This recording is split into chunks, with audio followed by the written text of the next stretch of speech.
I am taking after Steven in this video. Anyways, one more and then I'll have to start cooking dinner. Alright, next one. So we'll see how this goes. Again, this one is bottled off the keg. So, yes. Classic Cooper's Twist Top. All homebrewers have obviously started this. Alright, nearly forgot the rule.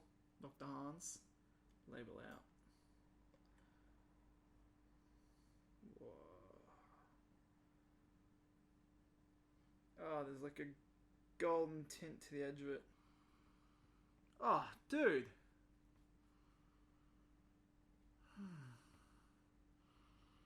I mean, there's coffee, there's chocolate. I do like a biscuit ale, which is sort of in that sense where you've got that fun little like peak in odor that's reminds you of something. This is just like a breakfast hot chocolate with like a shot of espresso in it. That's for me is the nose straight off there. And it's just welcoming. Like if this was winter right now, I'd be like, wow. I'd be asking for kegs of this. But anyways, the head hasn't stuck around as much, but it has a really nice lacing to it though. Like there's still like a little consistent trim, but that's, you know. Alright.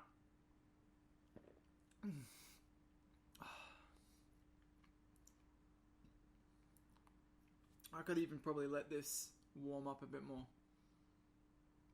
to see how that tastes. So we might do that. Alright. I've let the brown ale sit for what? 10-15 minutes, maybe a bit more. Still a nice little head on it. Very cool. Very cool. And again, there's that nose, but it's punching out more now that it's warmed up. And it's just chocolate, little coffee, toast. And it's just making me think of like when I was working in Australia, we'd get into work, we'd get a bit of Milo, for those of you who know what Milo is, and do Milo and do a glass of that, and then we put a shot of Nespresso on it. Alright, anyways, in we go. This beer is really nice, just the nose on it.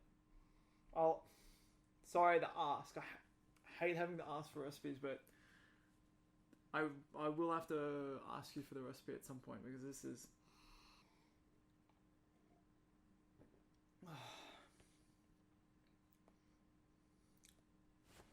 See, that's the chocolate and the coffee on the nose are very pronounced, while through the taste it's subtle, and it doesn't overpower, I think, what the other things that you're trying to do there. Well, I don't know if you're trying to do it, but it's the subtle coffee and chocolate that comes through like mid-palate, and then it goes slightly bitter, very, very slightly bitter, and then dries out, and that just makes it very, very easy to drink. So, and that head's still sticking around. I mean, look at that. Creamy, very delightful beer.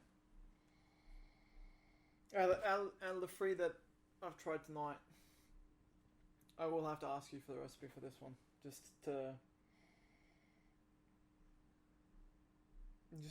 have a go and see if I can get as good as what you're doing here. I mean, when you're drinking beers like this, it's very subtle, it's nuanced.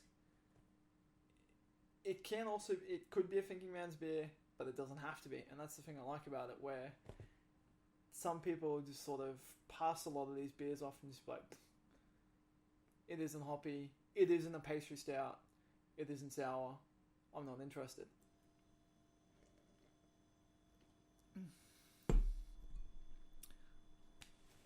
That's a good one.